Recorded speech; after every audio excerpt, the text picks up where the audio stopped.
Good afternoon, everyone, and thank you for joining us in the second launch seminar of the book, Forced Migration and Humanitarian Action, Operational Challenges and Solutions for Supporting People on the Move, co-hosted by Sophia University and the JICA Ogata Research Institute. My name is Tomomi Orita, Principal Research Fellow of the JICA Ogata Research Institute. I will be your moderator in today's seminar.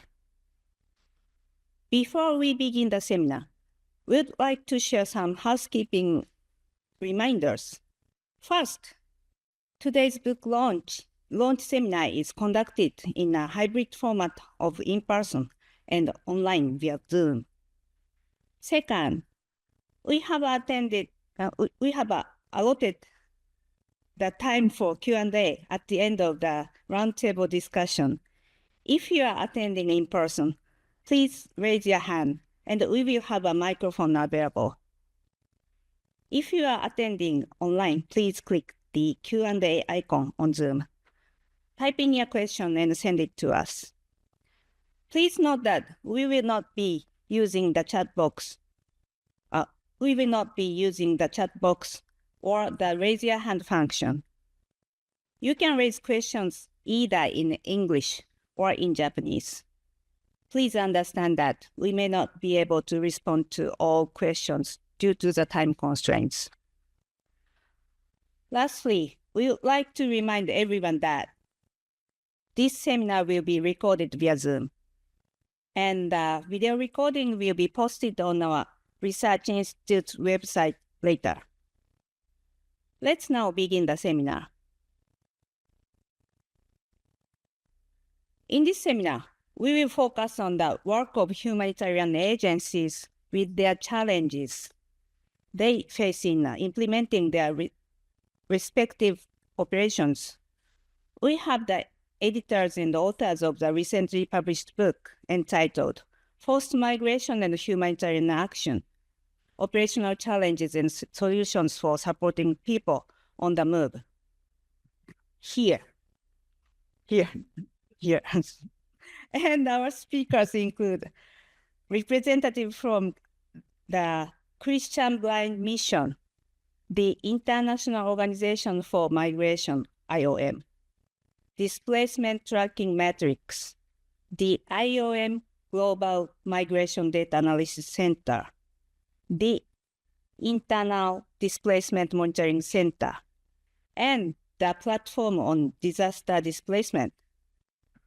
With our practitioners, this seminar seeks to engage a diverse audience, keep on understanding humanitarian assistance operations for different people facing displacement.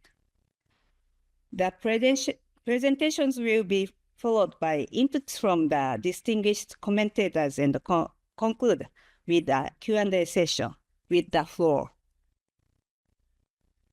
We'd like to call Dr. David Slater, professor at the Faculty of Liberal Arts, Sophia University, and Ms. Chie Miyahara, Director General of the JICA Ogata Research Institute, to give their respective opening remarks.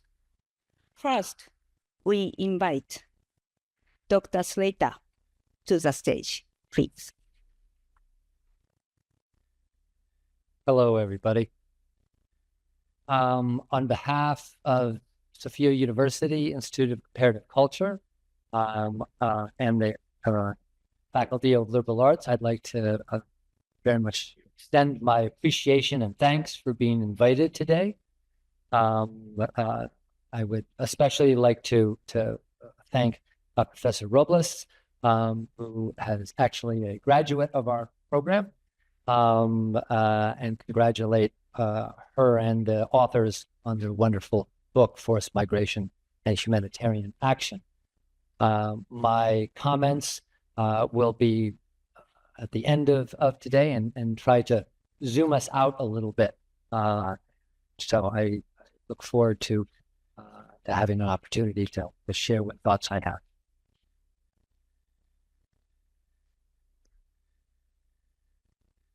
Dr. Slater, thank you very much for your opening remarks. Then let me hand it over to Ms. Miyahara. The floor is yours, please.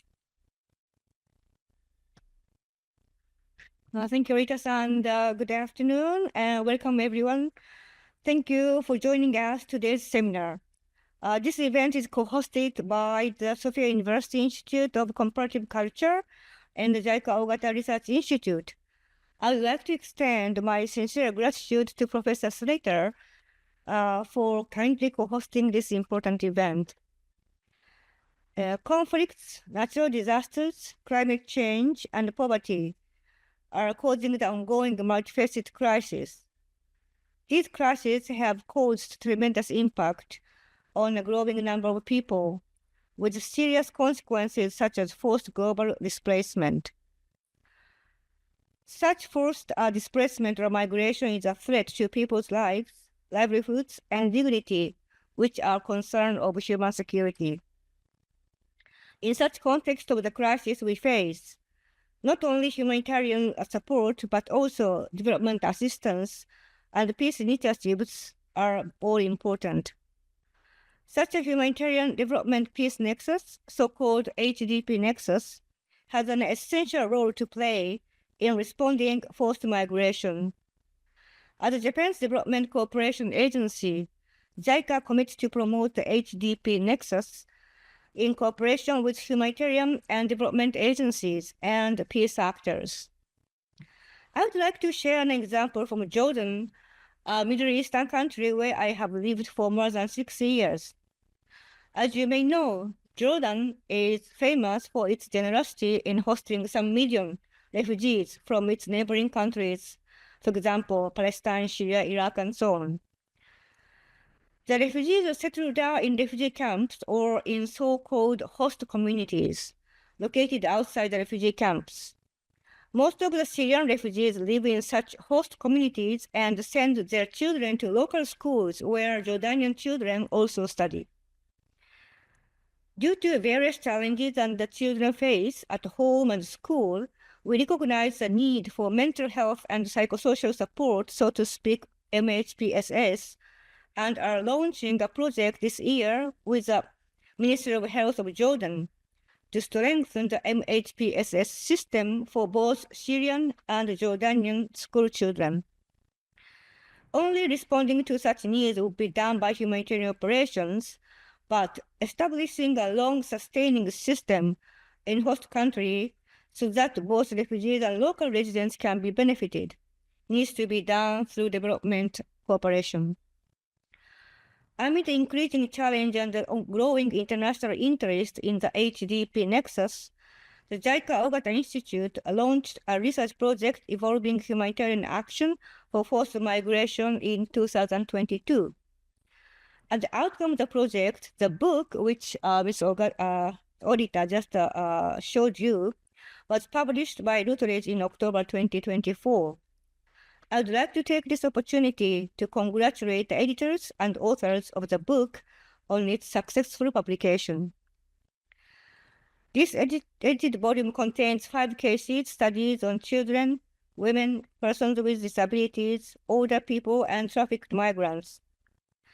By examining the different needs of the target group, the book highlights the importance of comprehensive humanitarian response to ensure the safety, dignity, and empowerment of them. This book is available online in open access format. Anyone interested in the topic can freely access and share the book. I also would like to mention that this afternoon or evening, we are joined by the authors of the book.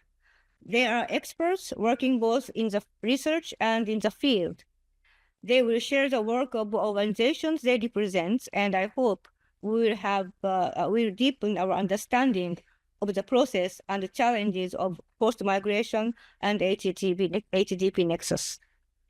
Once again, congratulations to all those involved in the publication. I look forward to active discussions. Thank you.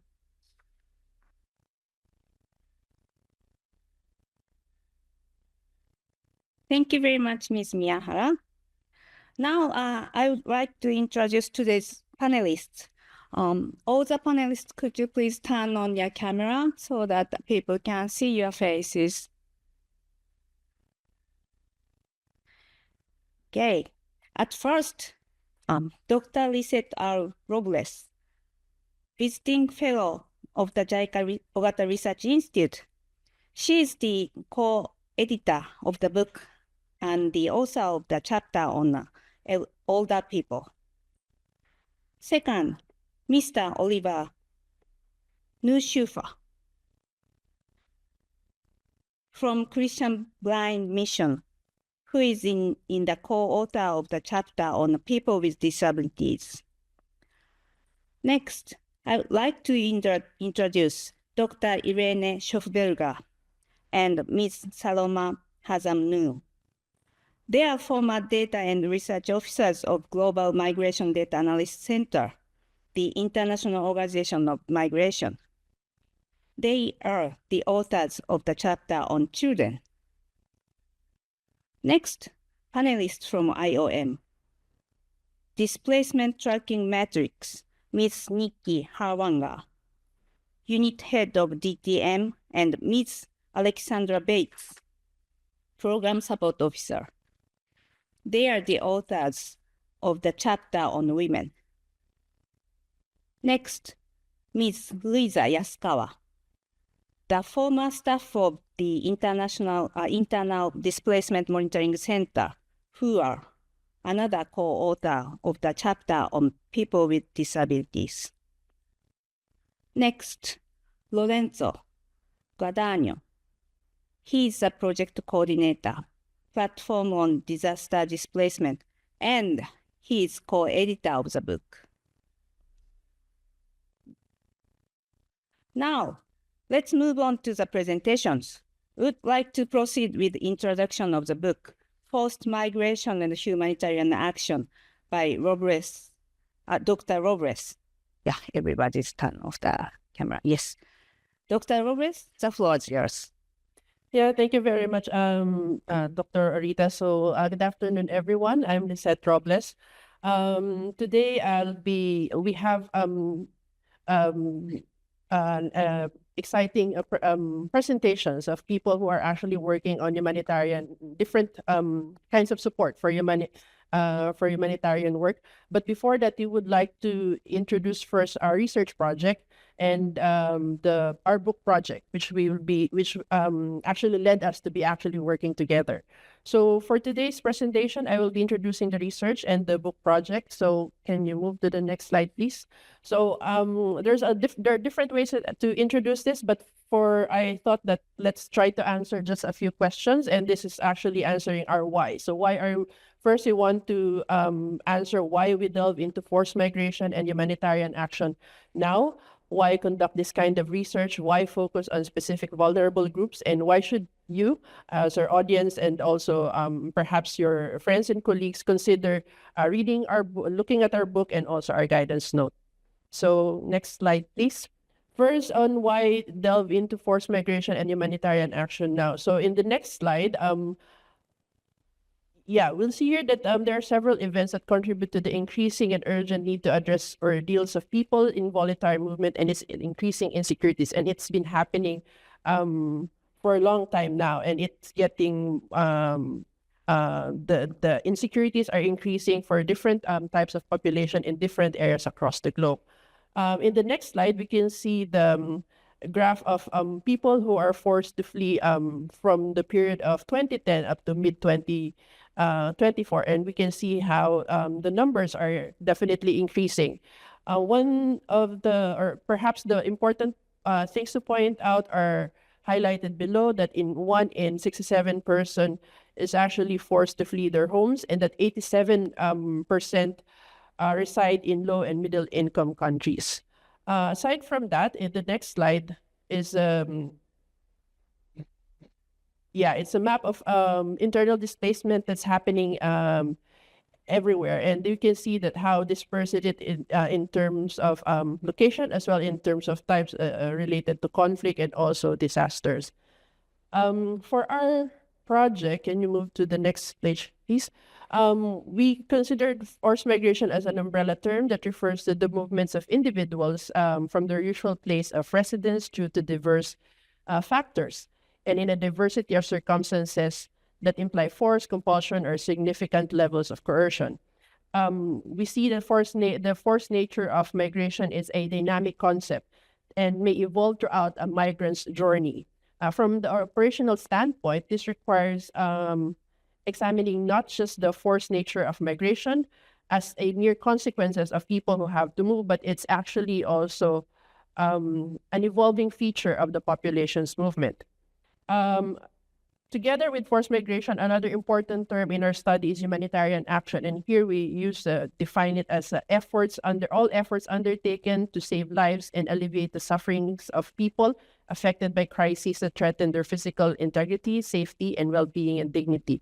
And forced migration scenarios inherently intersect with humanitarian action, as humanitarian actors are facing the growing challenges in terms of providing services and assistance to people who have to move, and their operating space starts to shrink with the progressive criminalization of migration movement.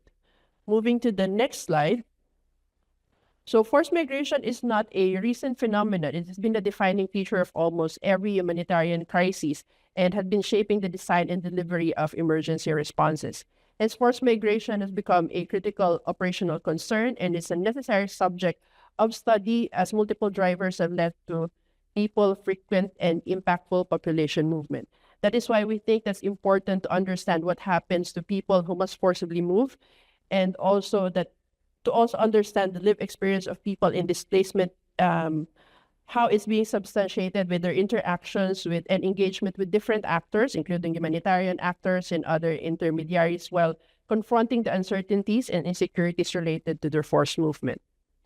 So moving to the next slide, you want to understand why JICA as an institution is conducting this kind of research. So, working in displacement situation, it inherently requires integrating not just humanitarian assistance but also development approaches. And JICA as an implementing agency for development cooperation has numerous opportunities to navigate this interface between providing humanitarian response and fostering long-term cooperation. In yesterday's seminar, we were lucky to be given an interesting example by Ms. Io from the peacebuilding team about this work of JICA related to development work across humanitarian response. And the project, through the collective works of researchers and practitioners, was able to create a platform to exchange experiences and also knowledge that can help us contribute to a broader understanding of forced migration and improve relevant crisis response operations. So, so although the primary focus of the study has been in the implementation of humanitarian action, they're also reflected in development cooperation to provide seamless support for displaced individuals. And thus, it's very much relevant to JICA's work. So thus, as already mentioned by Miyahara Fukushita earlier, in 2022, the Ogata Research Institute established a project on research on the evolving humanitarian action for forced migration, where we sought to find evidence on the humanitarian action in recent forced migration situations, try to understand how the modalities and types of assistance for forced migrants evolve, and also how the situation of displaced persons who cannot fully access available support and assistance are accounted for and addressed. Our next point is why focus on specific vulnerable groups. So we recognize that individual identities are always defined by the intersection of different dimensions and characteristics, and that specific patterns of exclusion and marginalization appears in various contexts, including factors such as age, gender, sexual orientation, health, and ability, etc. And for our study, we try to adopt a very inclusive approaches in terms of recognizing the diversity of circumstances that and effects in terms of the effectiveness of humanitarian action in forced migration situations. what we try to investigate is how the awareness and understanding of different patterns of needs and risks among crisis-affected persons can support an evolution of humanitarian practices and more targeted work. So in the next slide, you'll see more of a diagram. There are different ways in terms of understanding forced migration. You could look at it in terms of the types of drivers present, in terms of categories of forced migrants. But we opted to actually look into the different representations of forced migrants, which includes people with disability, older persons, children, women, and including migrant workers. In the next slide, so this is our pitch on why you should consider our book and our guidance notes. So for this project, we were fortunate to actually come up with two results. One is an edited volume, and the other one is a guidance note. And I'm happy to inform you that both are actually free, and you can download it online. So the edited volume is focuses on this evolving challenges of humanitarian actors face in addressing the various needs with their operational context, and explores some solutions developed to support specific groups. It emphasizes the need for broader humanitarian action to ensure the safety of displaced persons, also to protect their dignity and empower them. We try to provide a fresh perspective in terms of the new and old debate regarding the seamless transition from humanitarian assistance to development cooperation. The other output of this project is okay, so this one is actually a summary of all the case studies, but I would really suggest for you to actually check the book, because I'm seeing the sign that it's already have 1 minute left. So please look into our book and look into this 5 interesting case studies on child migrants, women, people with disability, older persons, and trafficked migrant workers. On the next slide, so complementing our book is actually this guidance note. This is actually something that we thought will be very useful to practitioners. It's a 20-page document that summarizes key findings from our studies that we try to frame in such a way that can be useful to cover cross-cutting issues encountered by people and groups facing specific needs and risk in displacement. Next slide, please. Yeah, so these are some of the key research project reflections. The first is that the importance of understanding and adapting humanitarian action for different at-risk populations in displacement is definitely important. And through the case study, we were able to understand and identify the progress made in terms of humanitarian action in specific areas of data availability, service provision, coordination and collaboration, engagement, and advocacy. And aligned with JICA's work on human security, we were able to find this connection on all of human security in all aspects of humanitarian and development nexus, making it inherently tied to the crisis response efforts. And I think the one that is important here is what I underlined here. The last point is that it's important to reiterate that the findings do not represent a comprehensive solution to the various operational challenges, but the insights from specific vulnerable groups identified in the studies are in some specific context, and discusses some of the recent responses that humanitarian actors have taken can be adapted and applied for other populations as well. So with that, the next slide, please. Yeah, I like I said, I encourage you to actually look into our book. There's a QR code there, and like I said, this is just an introduction to the project. But the important work of the different forms of of assistance for different people who experiencing forced migration will be here to be presenting more details. Thank you. Thank you very much, Dr. Robles, for your comprehensive presentation with all the background of the project. And then now we move to our next presentation on the work of Christian Blind Mission by Mr. Neuschaefer. The floor is yours, please. Thank you. And I'm still waiting for my slides, but while the slides are coming up, I can already quickly start to introduce myself. So my name is Oliver, working for an organization called CBM. And I don't want to use the 10 minutes that I have not so much to talk about CBM. I will talk about CBM, but I want to use it more as a kind of 10 minutes for advocacy for the topic that CBM is working on, which is the inclusion of persons with disabilities, specifically in development work, but I'm part of the humanitarian department in CBM, so I will specifically look into the work that we do in humanitarian crisis and specifically the situation of persons with disabilities in humanitarian crisis. And with that, we can also move to the next slide. So first, I want to spend 2 to 3 minutes to build a bit of case on the situation of persons with disabilities in humanitarian crisis before I have 2 to 3 slides about CBM, and then take again a bit more the broader perspective and see like where do we stand when it comes to the broader perspective of the inclusion of persons with disabilities in humanitarian action. So we can move to the next slide. And just to give you a bit of background, when we talk about disability inclusion, the next one, please, just to start with some nice facts and figures. So when we look at the global population, there's a nice estimation from WHO from 2022 that around 16% of the global population are persons with disabilities. So it's not a very small number. People sometimes think it's a small number because you might not see so many people with disabilities in the streets, but there are a lot of people with disabilities around. Quite often they're just invisible. But we also look at where do they live, in which countries. We also see that nearly 80% of them live in low and middle income countries. We of course also have aging populations in more developed countries where we have a close link with disability, but still the majority is living in low income and middle income countries, very much linked also to inadequate health systems that we often see there.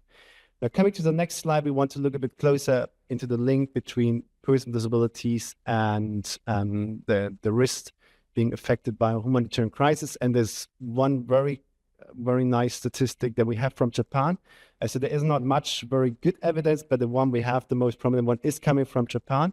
So it's the first time that I present it in Japan itself. I use this figure quite often. So we have from the tsunami and the earthquake you experienced here in Japan in 2011, we have seen that the mortality rate among persons with disabilities was 2 to 4 times higher in the highly affected communities than for persons without disabilities.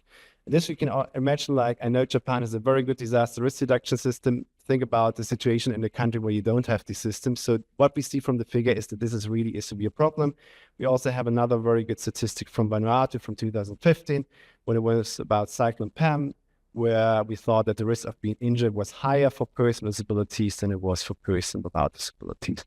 And when we look at the global humanitarian overview for this year, which comes from UN OCHA, we can, again, if we take the 16% of assumed people with disabilities, we can calculate that around 48 million people with disabilities will be in need this year of humanitarian assistance. So it's a quite high number of people, and this is why disability inclusion and humanitarian action is so relevant.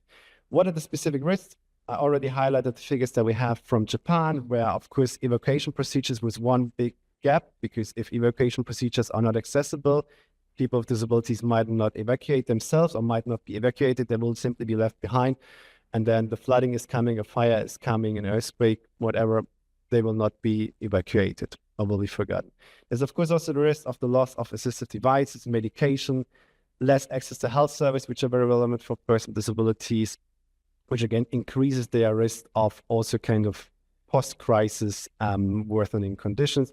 We also see targeted violence and abuse. Quite often we see it, of course, in refugee camps around the globe, where, of course, security situation in general is quite bad. And then we see that there's quite often targeted violence, also especially sexual violence against women with disabilities, which we see quite often then more in these refugee camps and evacuation shelters. We also have to consider that quite often persons with disabilities require caretakers that support them in any daily activities, which is quite often a problem in humanitarian situations where families or caretakers might be separated, and then people with disabilities are left alone, are confronted with totally different situations. Their support systems have cracked, so it has a quite larger impact on them compared to persons without disabilities. And then, of course, last but not least, and this is where we then work quite often with different humanitarian actors, thinking about humanitarian assistance, food distribution, and education, school or a child-friendly space in a refugee camp. Quite often this is fully inaccessible. So how shall persons with disabilities access these crucial services in a displacement camp or at a place where they have relocated after a humanitarian crisis? This leads me a bit to what CBM is doing and why CBM is there. So this is what the next 2 slides will be about. So please move forward. One more, please. one back.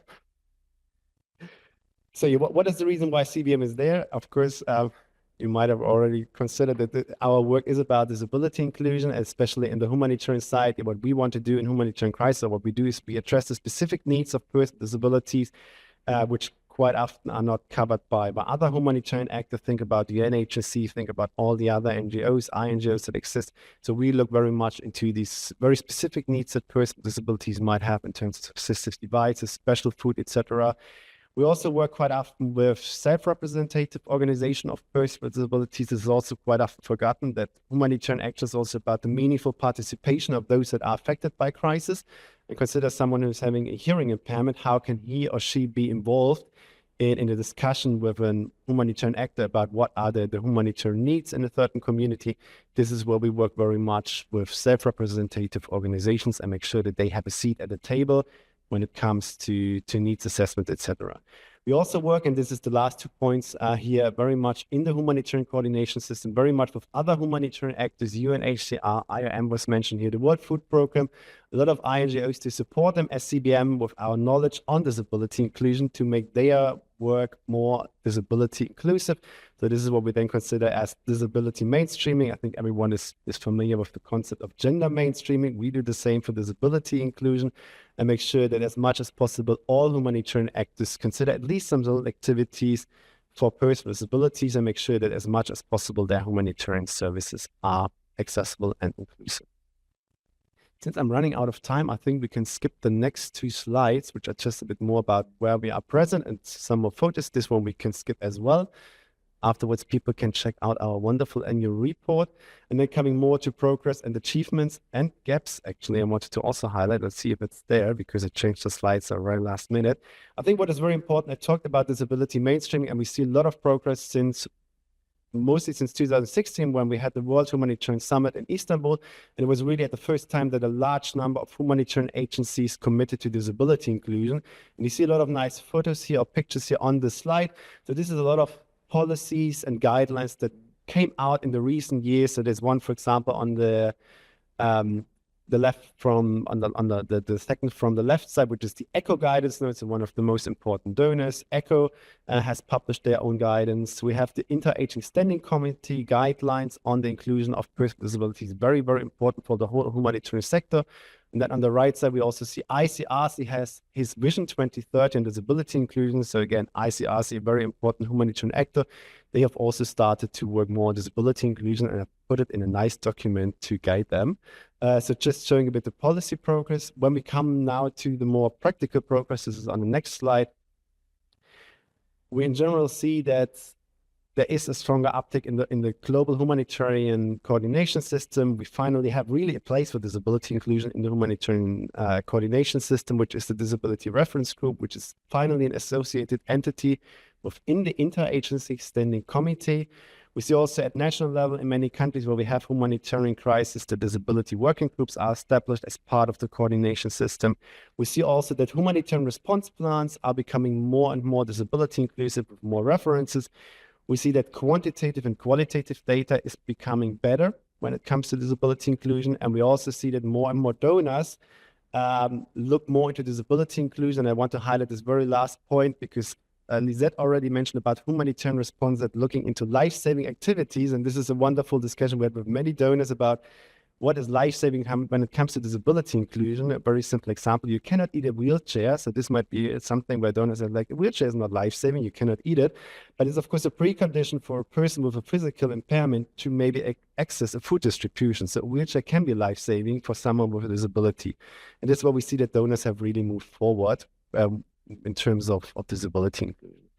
The next slide is hopefully about the remaining gaps. It is great.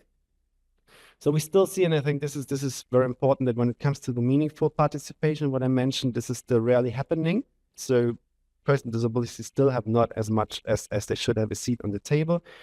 We also see that quite often the focus is still on persons with physical impairment, the visible impairment that you see. So people with intellectual and psychosocial disabilities are quite often overseen and still not adequately addressed. And my very last point is also linked to some of the latest developments we see, especially in the US, where we have now this funding pause. from Trump. Of course, the problem is that humanitarian funding is declining since last year already. And there's now kind of a backslash in a way that people say, like, yeah, disability inclusion is important, but because we have not so much more money, we have to prioritize. So it seems still very much as an add-on that you do when you have money, but when money is declining, you kind of skip it again. And this is, of course, a high risk that we see at the moment, also looking forward. So more work for my organization, also for the mother organizations. Yeah, and with this, I stop, and I guess I can hand over to the next speaker. Okay, thank you very much, Mr. Neuschaefer. It was very rich and lively presentation. And we'll now go to next presentation on IOM displacement tracking metrics by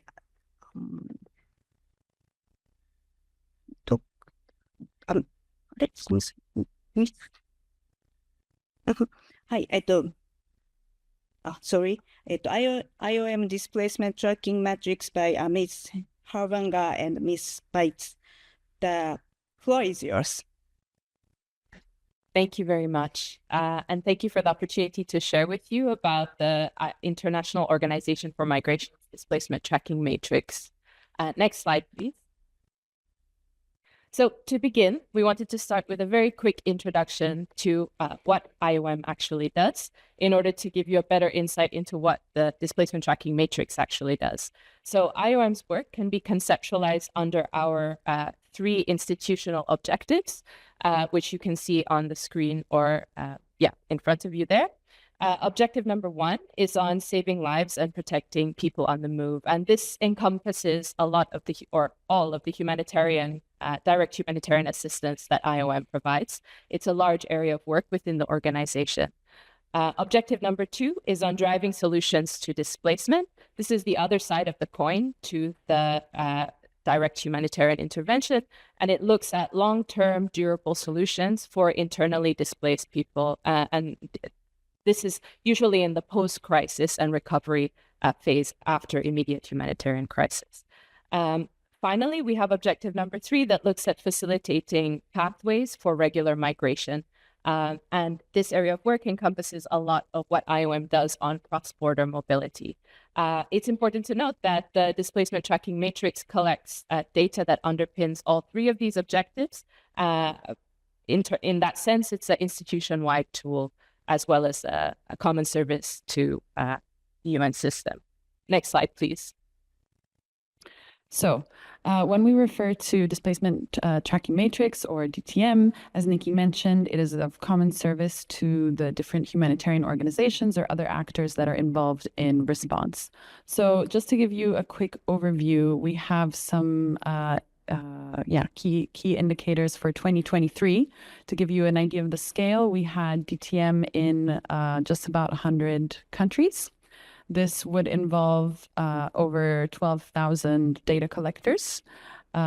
Key informants, this you can see on the right-hand side, this would be the individuals that provide us with the information. Usually this is either local government actors, community leaders, or people in positions of kind of authority in their communities and that have a lot of insight on the kind of social dynamics. So teachers, nurses, etc.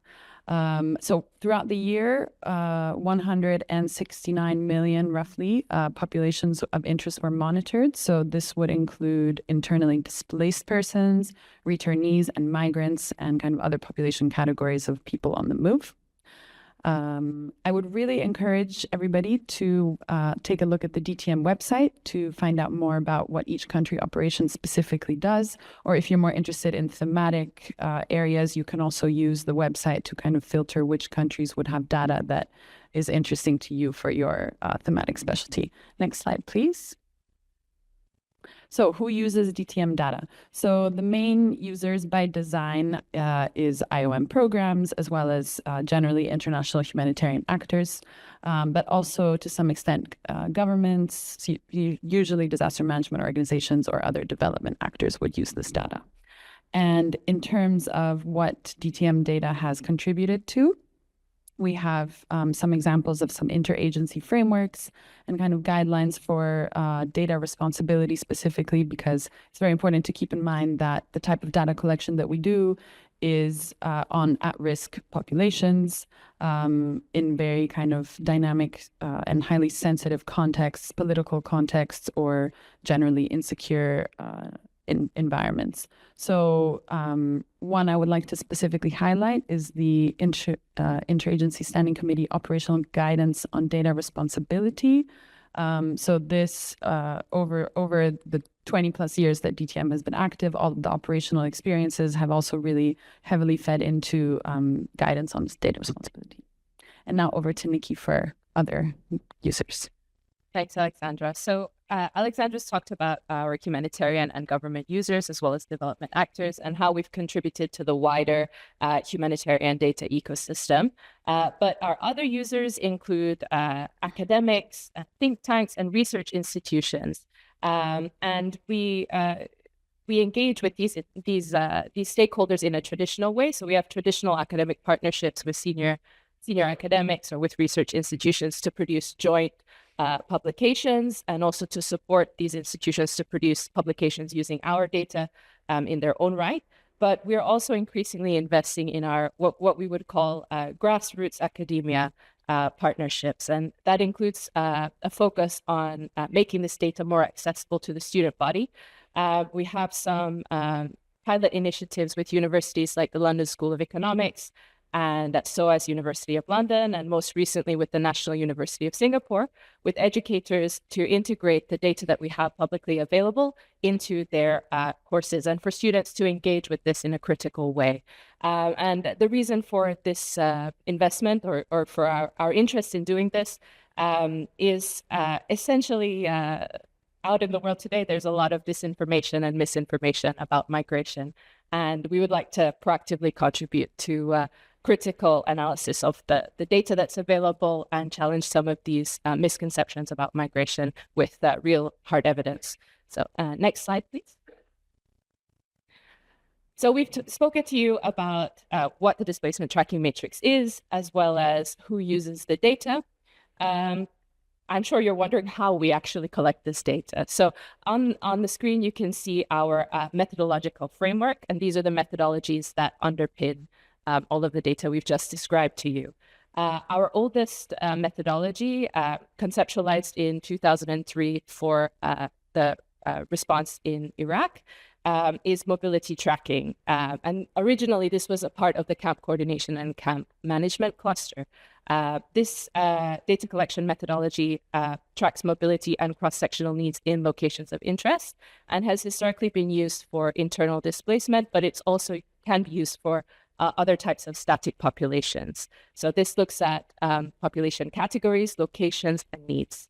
And Alexandra has an interesting example of how this was recently implemented. Thank you. So one example is Libya, where over the last decade, as you know, there's been high mobility, changing numbers of internal displacement in various sections of the country.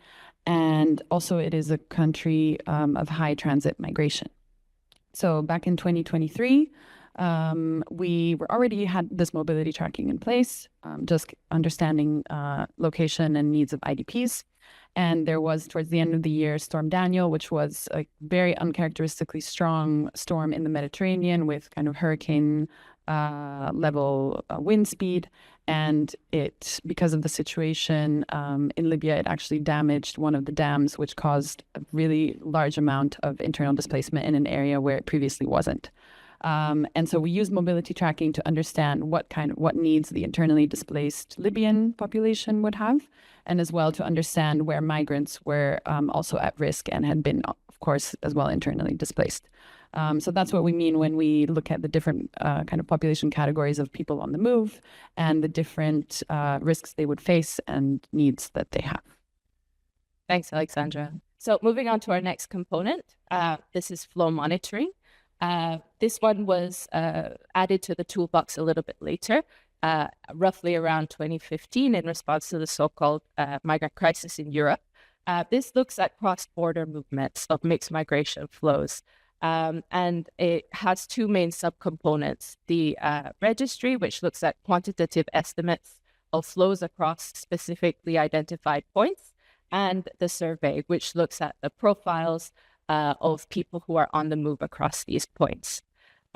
Next, we have also registration activities, which are the most directly linked to direct humanitarian assistance. These activities are more rare, and they're only conducted when there is a specific need for assistance that is targeted to the identity of a specific individual or family member. It's a census-like exercise that's done in a kind of static environment, and can be done also using biometric records.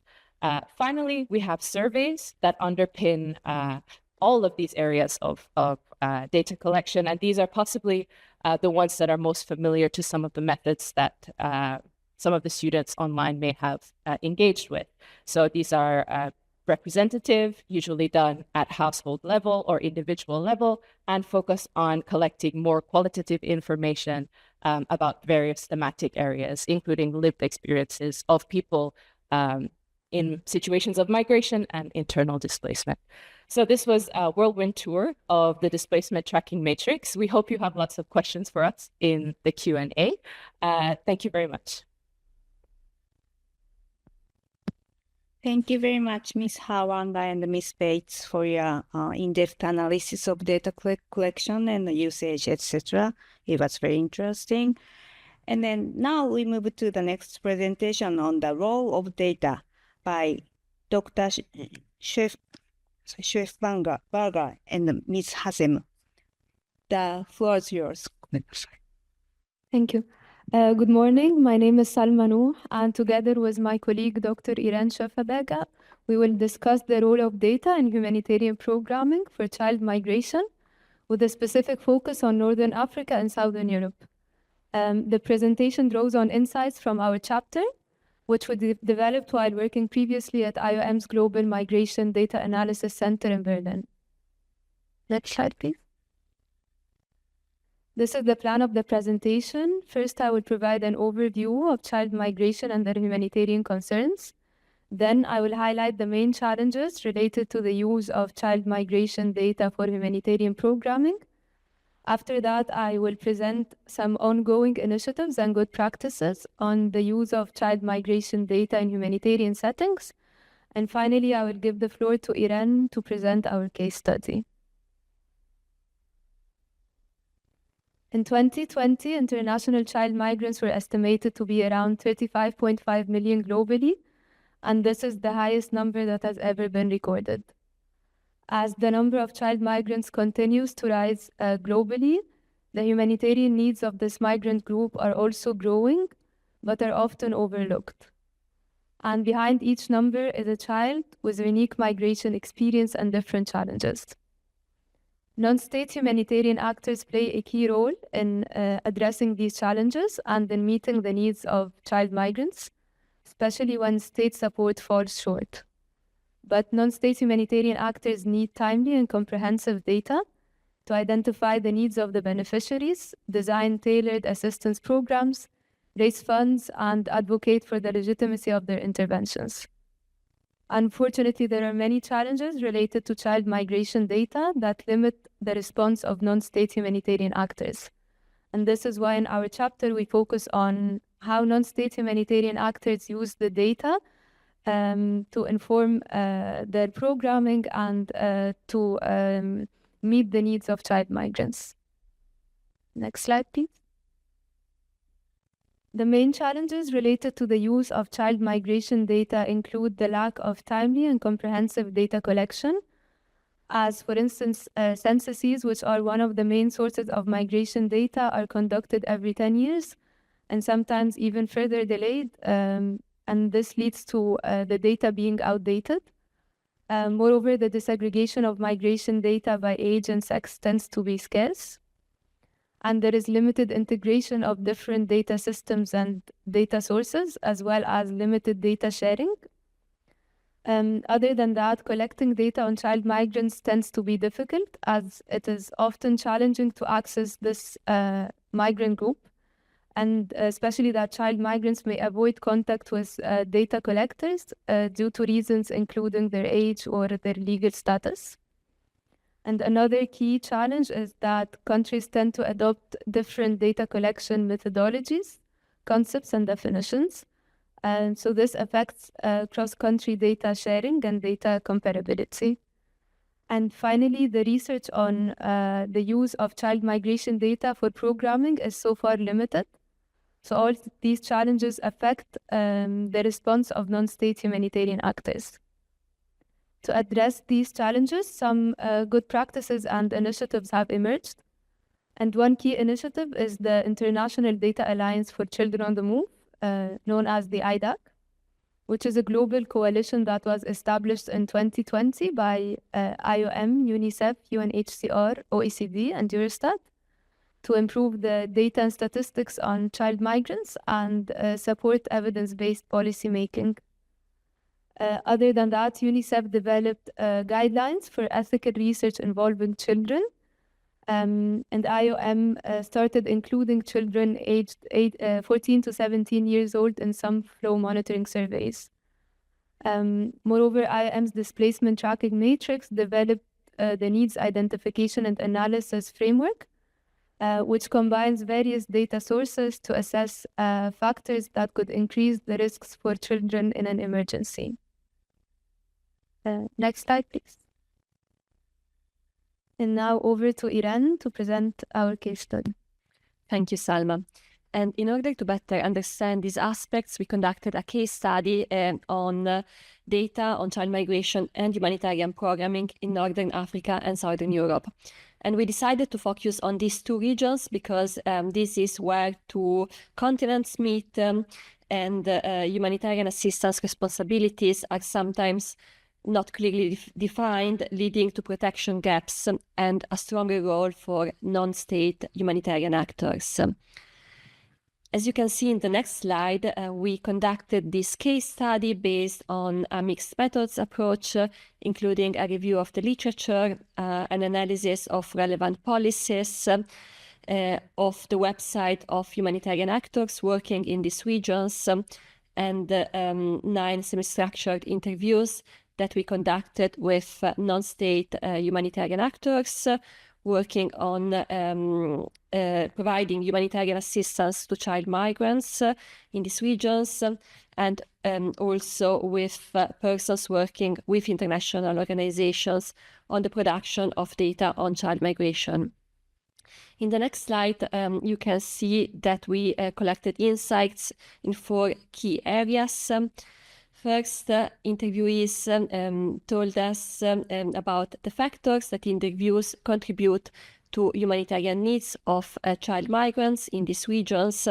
This includes the fact that they are outside of their normal communities, but also aspects such as a difficult access to education, to healthcare, to income.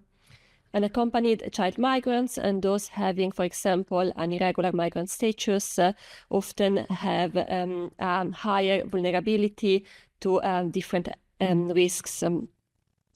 However, what all persons we spoke with also underlined is that they feel that they currently do not have enough data and information on the humanitarian needs of these child migrants, as well as on how they are distributed, what are the coping mechanisms that they may have and that they could support, and also on the preferred communication channels that they may have.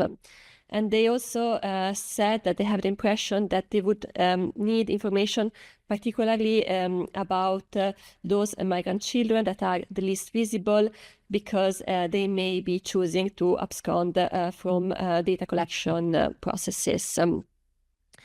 These data gaps have an impact on how they define measures and how they implement them.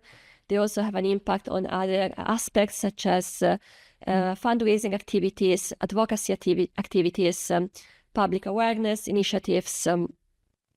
What data producers from international organizations said is that collecting this data is actually difficult, not only because it tends to be often not disaggregated by age and sex, but also because relevant data collection procedures tend to be costly and lengthy.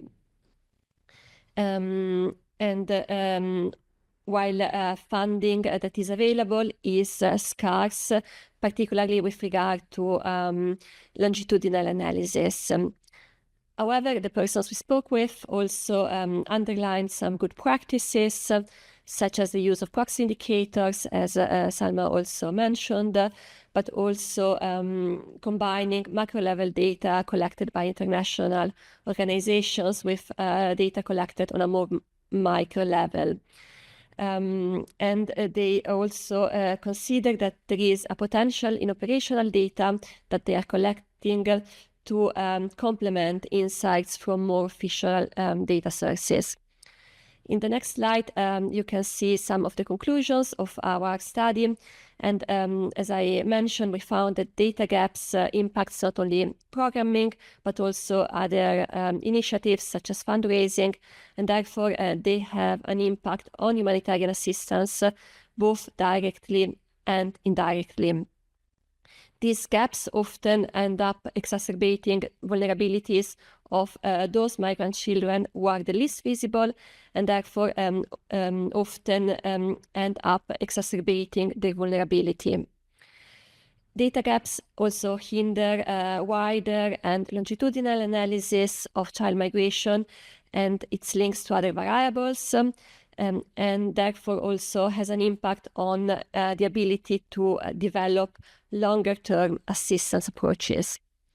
However, there is hope coming, for example, from initiatives such as the IDAC, from innovative solutions such as the use of proxy indicators and a possible better use of operational data.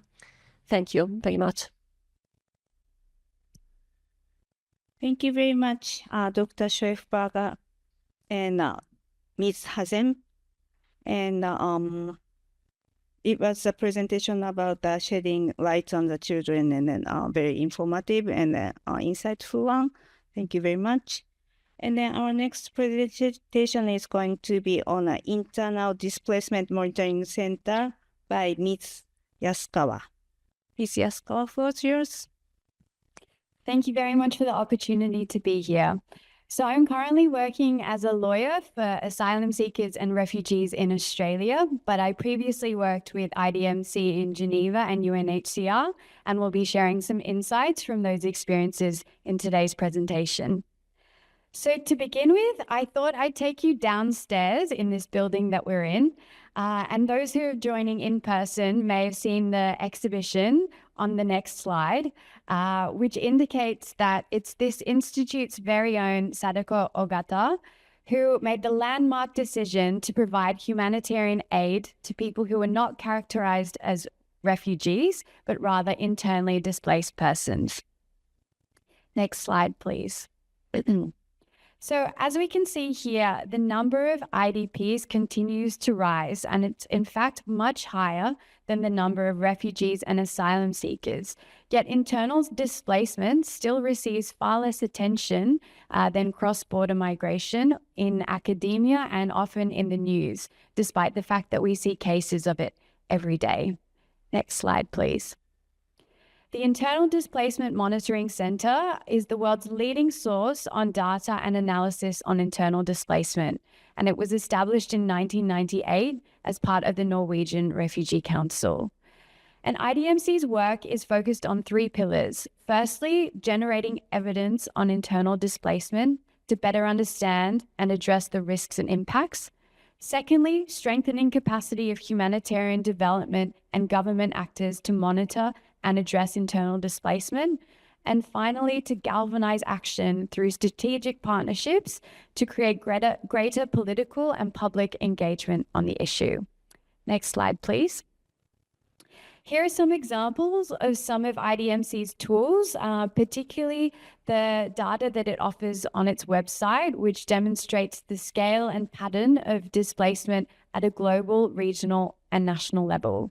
Next slide, please.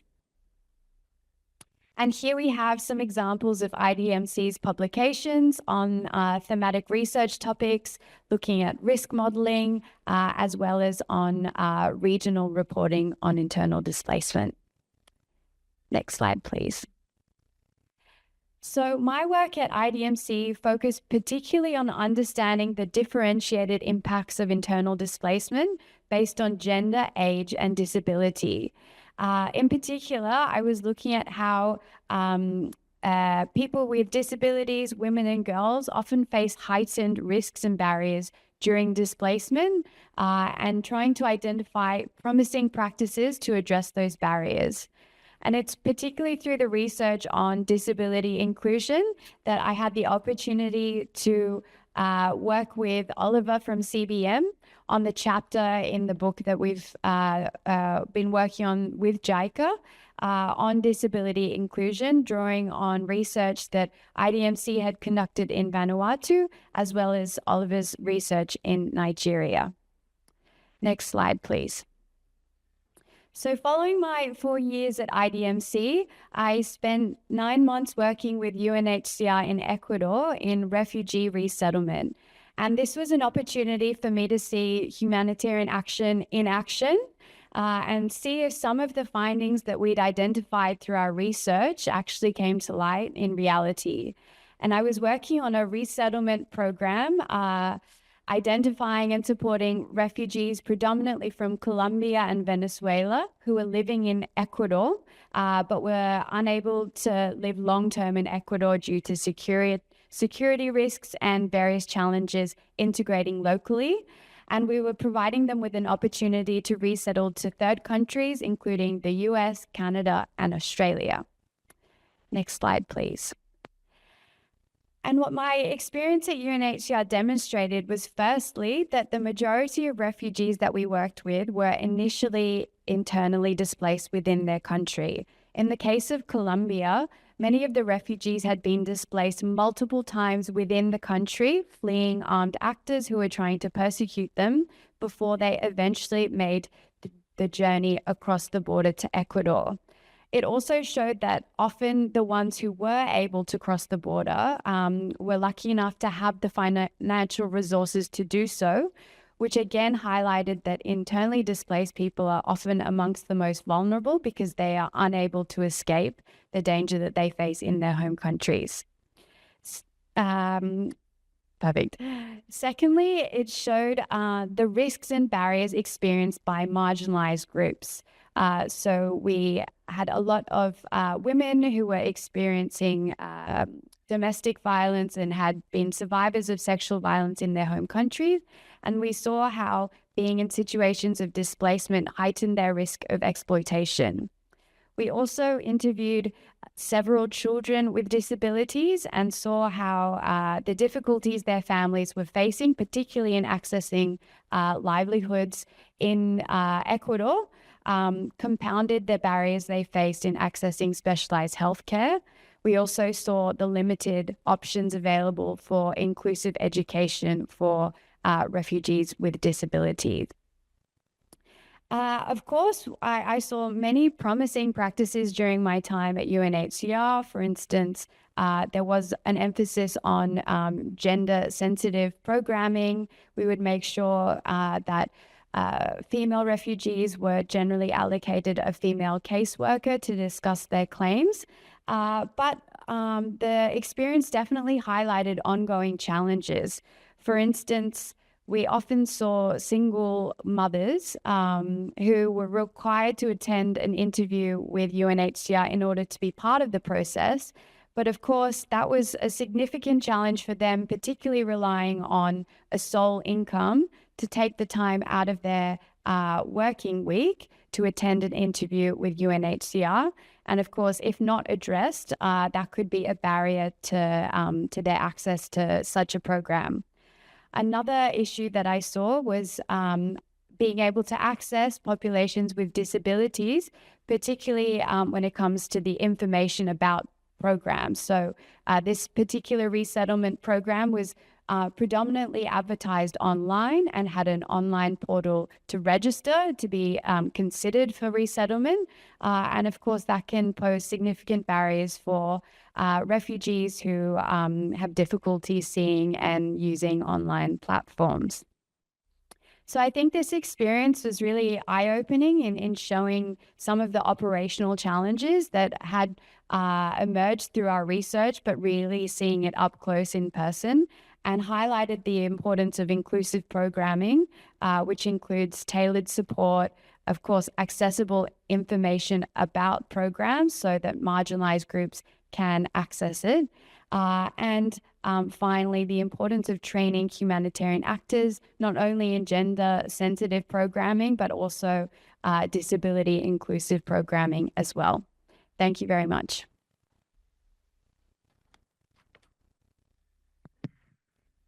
Thank you very much, Ms. Yasukawa, for your rich and insightful presentation. And then especially we are glad to hear that you mentioned about Madam Ogata, as we JICA had Madam Ogata as a present from 2003 to 2012. But anyway, yes. And then now we are moving to the last presentation on platform on disaster displacement by Dr. Guadagno. Dr. Guadagno, floor is yours. Thank you, Rita-san. And I will be discussing a little bit the work of the platform on disaster displacement, which is not primarily a humanitarian organization. I have a background with IOM and responding to the needs of international migrants in crisis. But I will be discussing the work of the organization I currently work for, which deals more with linking global policy into national action around disaster displacement. Next slide, please.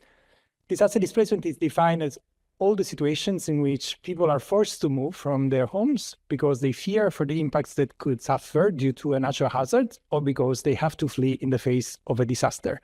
And it's a situation that deserves attention because, as Louisa has just reminded us, the considerations around internal displacement primarily stem from conflict situations, and this is primarily what the policy and operations have been looking at. And this dimension of disaster displacement has been overlooked for years. So the guiding principles of internal displacement are from 1998, and ever since, even now, processes that still deal primarily with internal displacement focus mainly on conflict-induced displacement. Next slide. However, in every single hazard or disaster, we see displacement happening, whether it is slow onset scenarios like droughts, sudden onset disasters like earthquakes or storms, and even these kind of slowly creeping phenomena of environmental degradation, such as sea level rise, desertification, loss of biodiversity, they all create displacement. Next one. You've already seen a number of graphs with IDMC data, and thanks to Louisa's colleagues, we have actual numbers around these occurrences. And these are major numbers. It's about an average of 25 million displacements every year due to disasters alone. And on the next slide, you see a distribution of how many people were in displacement at the end of 2023 around the world. So these are not people that have moved, but people that were still displaced at the end of the year. And you can see that the numbers in some countries are substantial. For instance, even Japan had around 50,000 internally displaced persons at the end of 2023, and this was before the Noto earthquake, right? So numbers are significant. The phenomenon is global, even more than conflict-induced displacement. This is really a global occurrence, right? Every country, regardless of the development wealth level, has some of this. On the next slide, just to flag that these numbers don't tell the whole story because this is a phenomenon that has very different ways of happening. Sometimes it happens before disaster, sometimes after, sometimes it's a movement that perhaps leaves people the opportunity to go back home after a week of being displaced. Sometimes it lasts for years. And so behind these numbers, there is a wide variety of situations, but what they have in common, next slide, is that they create impacts on people. So we have heard about different ways in which people are affected. The point is, yes, displacement is a consequence of disaster, but it's also one of the features of disaster. Disaster happens if people suffer negative impacts, right? It's not just a storm, it's not just an earthquake, it's destroyed homes, it's lost assets, it's also displacement of people. And that means that if people are displaced, they are affected immediately because of their displacement, but also they suffer a number of consequences as a consequence of their displacement. Also, importantly, displacement actually produces vulnerability to future disasters, right? Displaced persons are often more vulnerable to future floods, more vulnerable to future fires in displacement sites, landslides, etc. Next one, please. So this is a little bit of an overview of some of the most common impacts. And you can see that there are some that are really short-term, immediate for people because they live in displacement sites. But we also record a number of longer-lasting, almost open-ended, lifelong type of impacts on people because of their displacement experience. So actually looking at avoiding these impacts is really part and parcel of all the work around disaster. And on the next slide, you can see some of the interventions that we advocate for. And we really make sure that all the risk reduction efforts include an attention to displacement, because we know that we cannot reduce disaster risk if we don't also reduce these impacts that displacement brings on people, that we need to integrate the response to displacement in all humanitarian action, that we need to integrate the ability of resolving displacement in recovery from disasters, because as long as people can go back to their homes or can find a new accommodation and a new way of living normally, there is no possibility of recovery.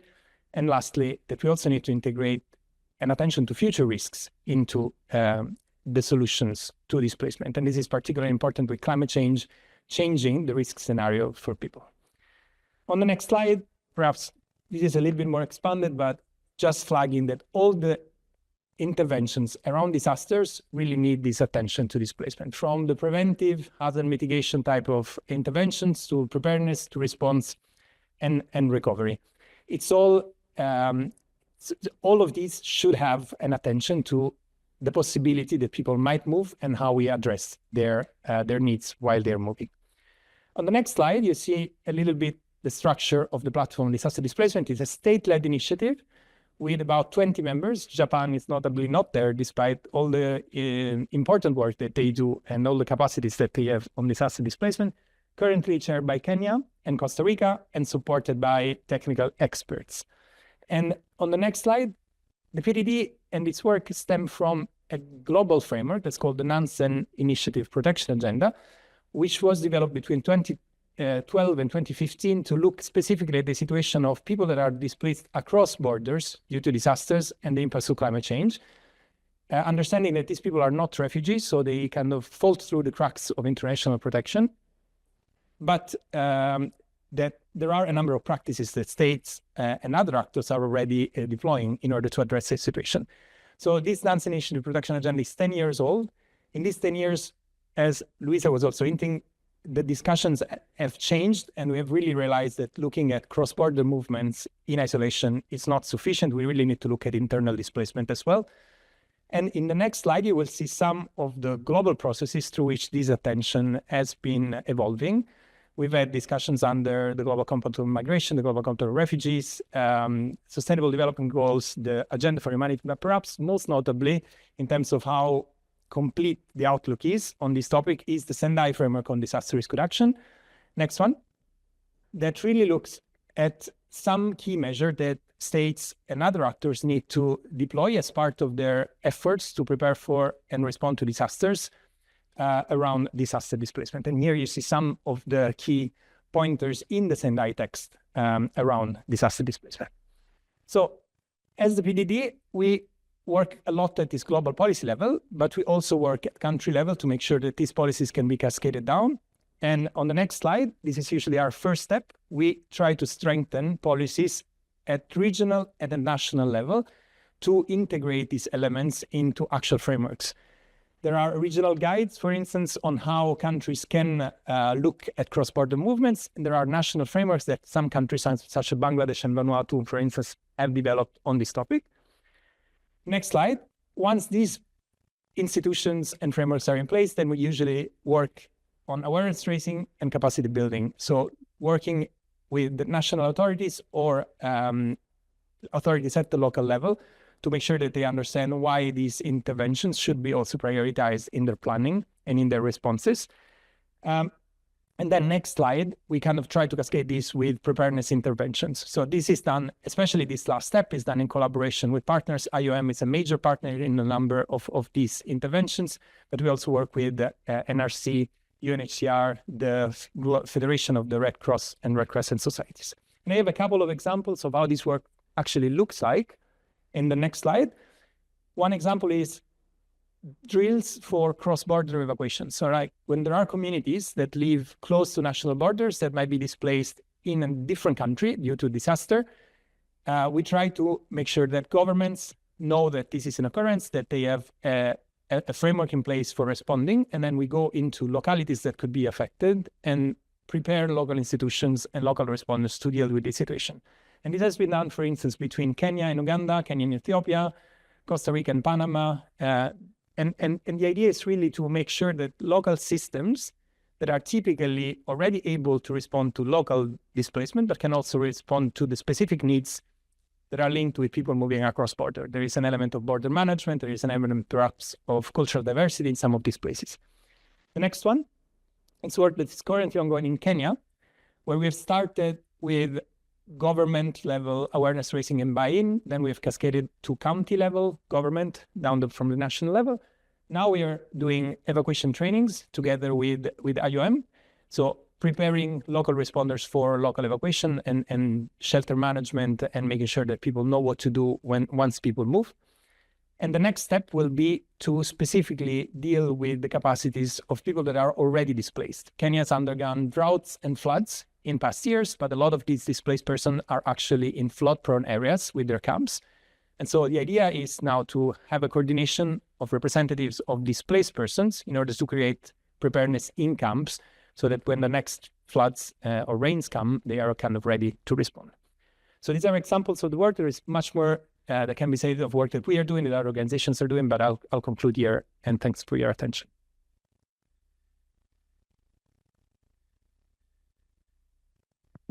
Thank you very much, Dr. Guadagno, for your engaging in the comprehensive presentation. Well, after listening to all the presentations, we are quite ready to hear the remarks and the comments by Professor Slater, our discussant. So, Professor Slater, the floor is yours, please. Thank you very much. I feel a little bit like a kid in a candy shop, surrounded by so many smart and rich presentations here done by people who are clearly not only committed to what they're doing, but super prepared and able to present it at the highest level of sophistication. So it's quite exciting here. My own work, I'm a university professor, so a lot of my work is to try to figure out how to engage students and the population at large with a lot of these issues.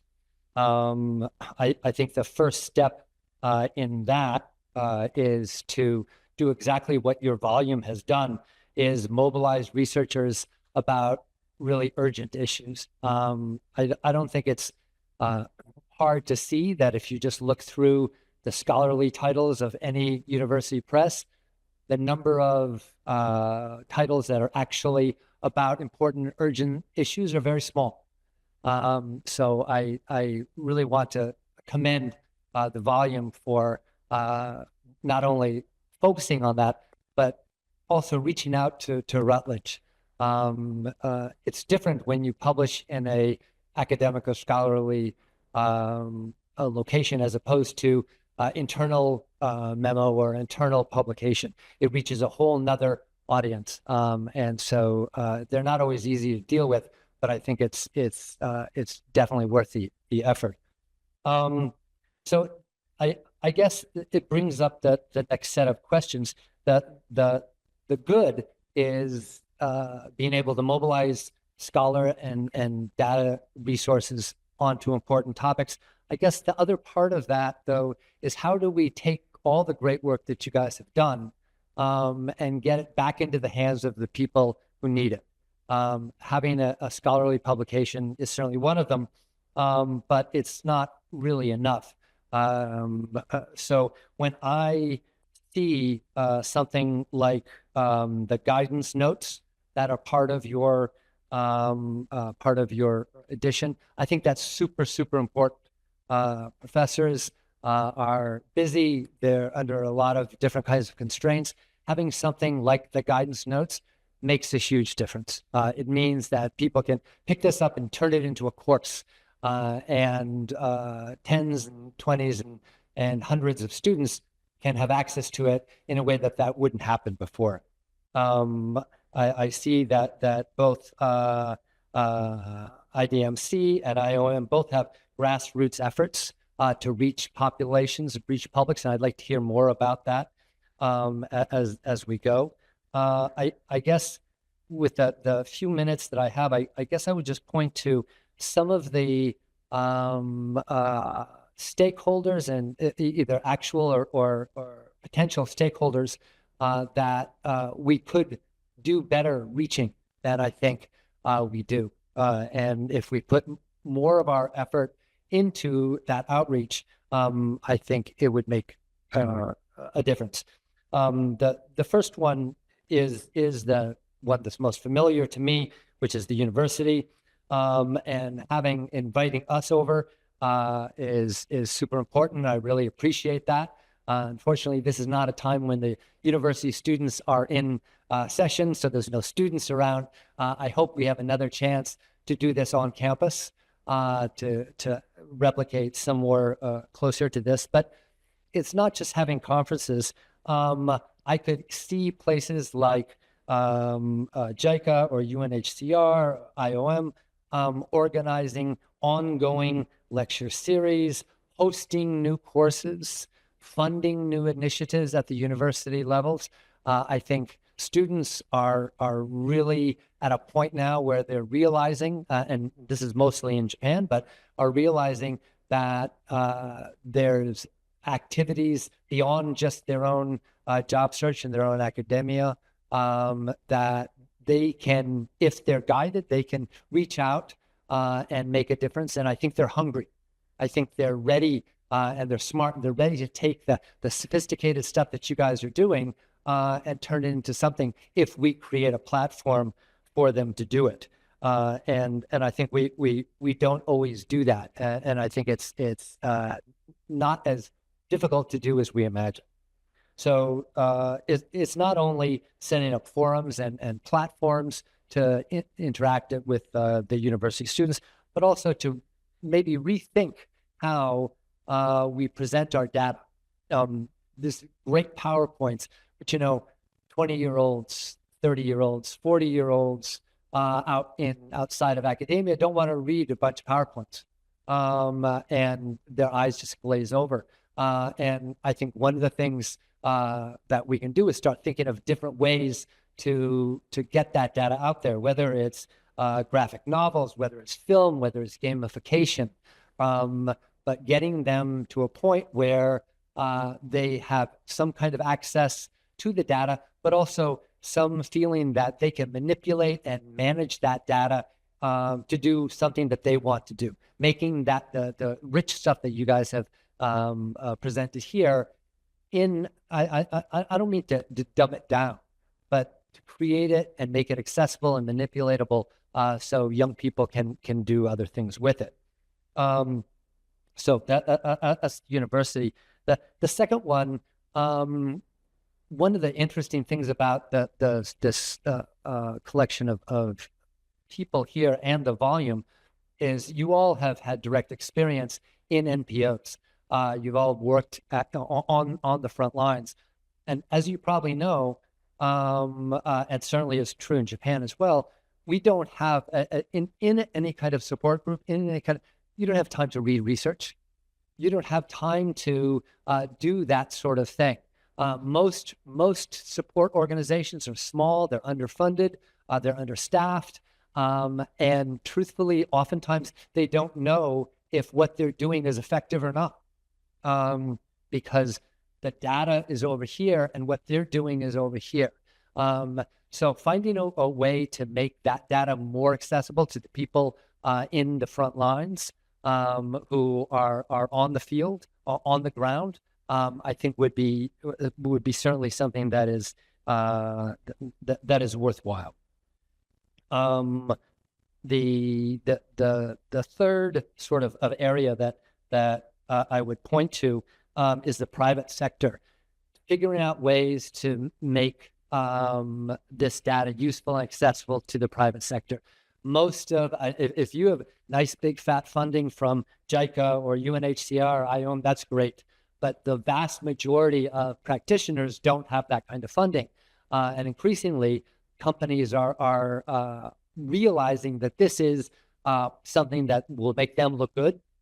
And it's a little bit of money for them and a huge amount of money for us that it can make that difference.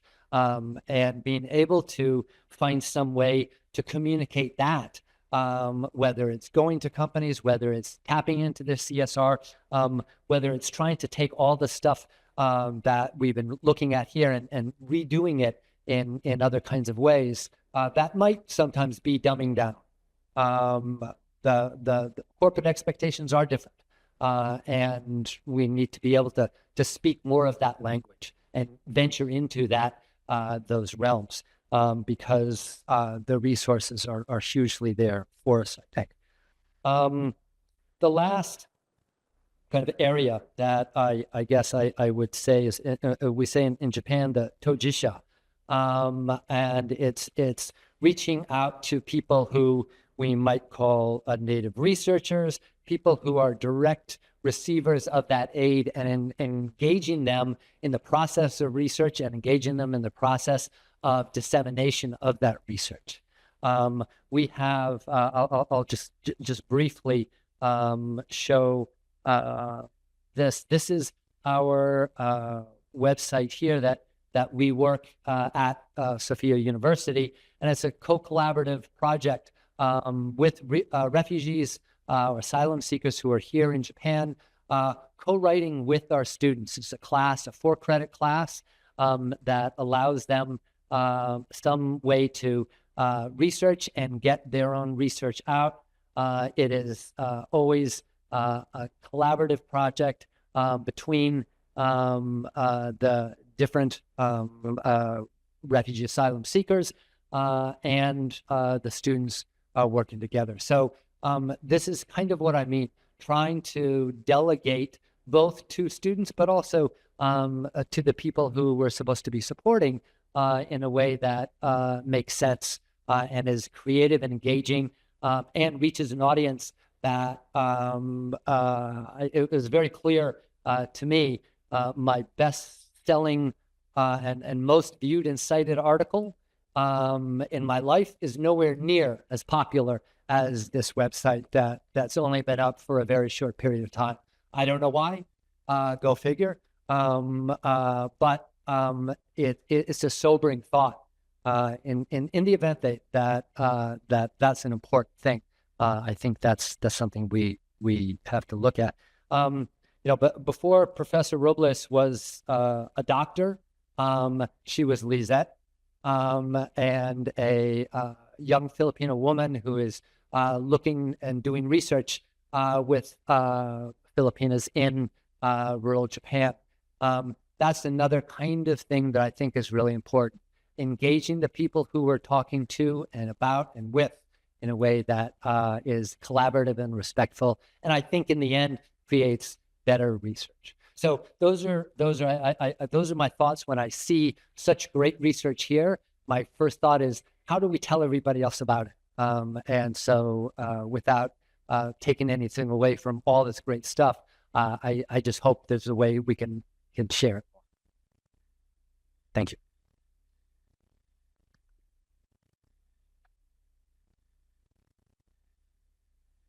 Well, thank you very much, Professor Slater.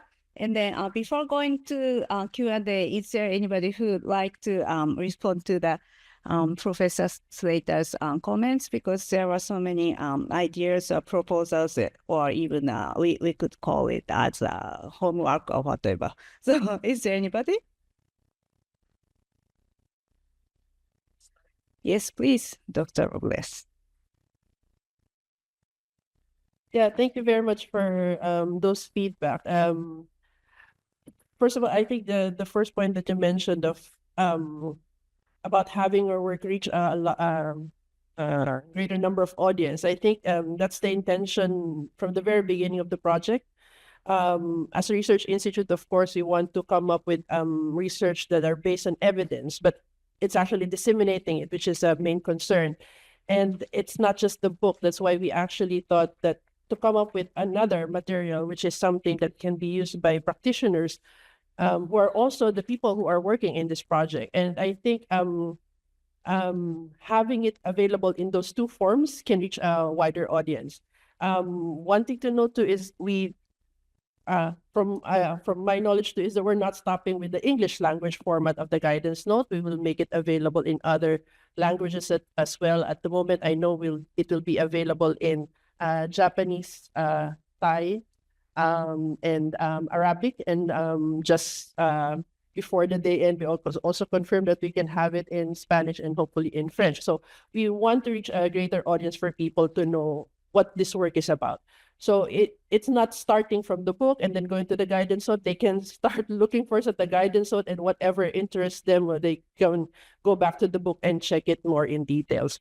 The things that you pointed out about having reaching out to different stakeholders, definitely it's very important. That's why we also thought that having this session of introducing the different works of our colleagues here to other sectors, such as students in the universities and perhaps other people doing development work, or those who might have interest in doing that. And they might not be here in person, but perhaps joining us online. And I think, yeah, I'll stop there. But I think we're very grateful to those feedback. And I hope, like everybody else, we can disseminate our work further to reach a larger audience. And it's actually the action that comes after that will be very important. Thank you. Thank you very much, Dr. Robles. And then before going to the Q&A, all the panelists and everybody, could you turn on your camera? And then now I'd like to open the floor for the question and comments from all the participants. And then I have to apologize that due to my bad time management, it is we are running out of the time. But probably it might be nice to take one each, probably from one from the floor and then one from online participants. So is there anybody who'd like to kindly raise your hand if you have any question, comments, etc.? My question is to Oliver Neuschaefer.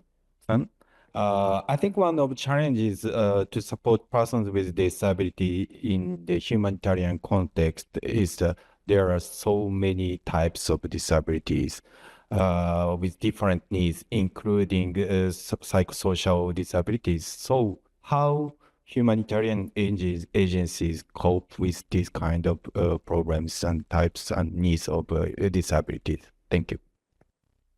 Please. Do I have 2 to 3 hours to answer it in detail? No, right?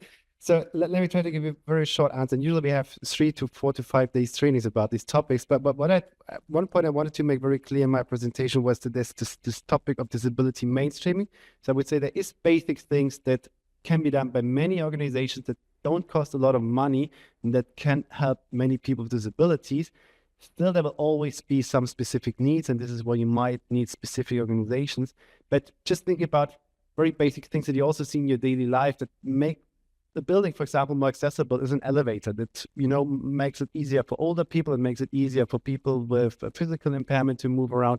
So there's very basic things that you can do, and this is what we, for example, call universal design. That if you consider it already in your initial planning, like for a shelter that there's, let's say, no step inside or whatever, it makes the whole setting already more accessible without adding much more costs. So this is, I would say, the starting point. And if every organization does some basic steps, that will already improve a lot the situation for many persons with disabilities, while there will still be some specific elements that person with, for example, visual impairment might require, that is, of course, different for a person with hearing impairment. But someone, for example, Lisa mentioned the websites. There's a lot of things you can do to make a website accessible for people with visual impairment, which, if you consider it from the onset, it's very easy. It doesn't cost you a lot. And if this is done properly, you might directly improve a lot of the services from, let's say, UNHCR in terms of registration or work. Thank you very much. Then probably I would like to take one question from online participants, if there is any. So I think the person posted on the Q&A. So as everyone knows, one result of the Israeli genocide of helpless Palestinians is a huge number of amputees, and otherwise disabled victims? Will these numbers be included in your future statistics? So perhaps Oliver. So many questions to me. Again, disability data is a very complex topic that you can talk about for hours. But yes, I mean, we are working in general as CBM, but many other humanitarian organizations on improving on disability data. And the problem is, I think we discussed also with what Salma and Irene presented on children, that you have different definitions or different age brackets. We have the same problem also for disability or for the definition of disability. And this makes it very difficult to have proper data. But you would say the whole humanitarian system is improving. So we also think that, of course, for when we look into the specific crisis that we have in Gaza right now, of course, there will also be better data. Data is already there, but at the moment it's still very scattered as the conflict is still ongoing. But I think some more time also we will have improved data on disability for Gaza. So there's another question here. So the presentations in the book mentioned that support for at-risk groups remains insufficient and the data collection methods differ by country. However, I would like to know if there were cases of duplication of efforts, services in delivering humanitarian aid. If so, how did IOM address the situation? I would love to hear the insights of the practitioners. So who's gonna be the... Yes, please. Thanks. I think since it's specifically directed at IOM and at least parts of the question is about data, maybe we can try to answer some part of it. Although I would say that this question reaches far beyond just data. Duplication, for example, of interventions is something that data collection practitioners that focus on data for humanitarian interventions in theory, should be there to avoid. We also have very established and well-established coordination functions at the country level that seek to eliminate this. And so these are areas that go beyond just the actions of IOM and beyond just the scope of data collection.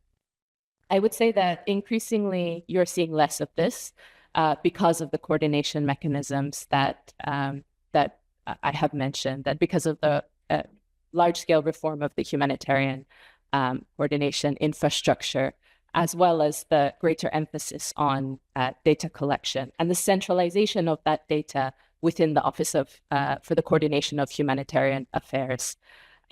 So essentially, I would say that thankfully we're seeing a great improvement in this area due to better communication, better data availability, and also better harmonization of data sources. So it's not just important to have data from different organizations, it's important that this data speaks to each other and that it can be analyzed together. And we've seen great progress in that area. So I won't speak about the interventions because it's not my area of expertise, but if any of the other panelists have insights or anything else to add, please do jump in. Thank you very much, Dr. Bates. Well, I'm afraid we are running out of the time, and then we have to bring this discussion to a close. But before really closing, is there anybody who would like to respond to the questions, or is there any comments left? I am among the panelists, please. Thank you. Maybe very quickly to address a couple of the ones that are still in the Q&A and perhaps also some of the Professor Slater's remark. This is about funding, how much funding is shrinking, right? And we are going towards a crisis in terms of funding in the coming year. So part of the response is it's more coordination. It's one thing that costs not so much money and perhaps helps us get together some of the responses that also Oli is referring to in terms of what we can do in terms of preparedness, in terms of setting up a more robust system with less resources. And this includes also coordination with academia. There is a question in the Q&A about how do we make sure that research can still go on with this changing landscape. I think it's about really making sure that research is aligned as much as possible to the priorities that exist at operational level and at policy level, and makes the best of the data that it's already collected for operational responses as well. We don't need to go into communities to ask for more research questions.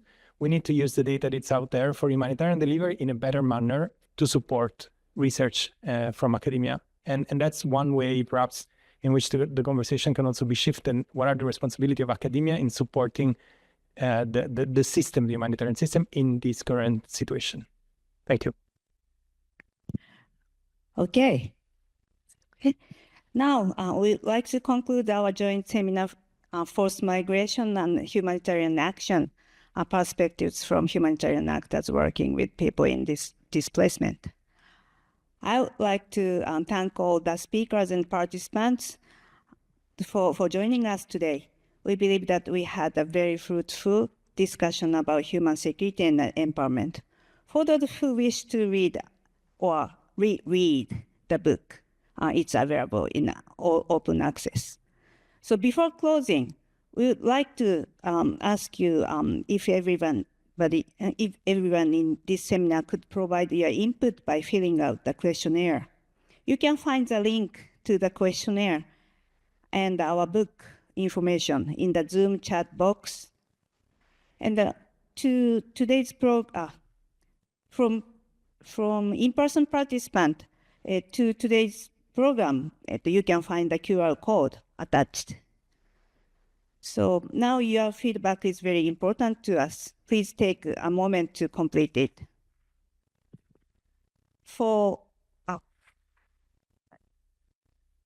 Once again, thank you very much for participating in this seminar. We look forward to seeing you again at another event. Have a wonderful evening. Thank you very much.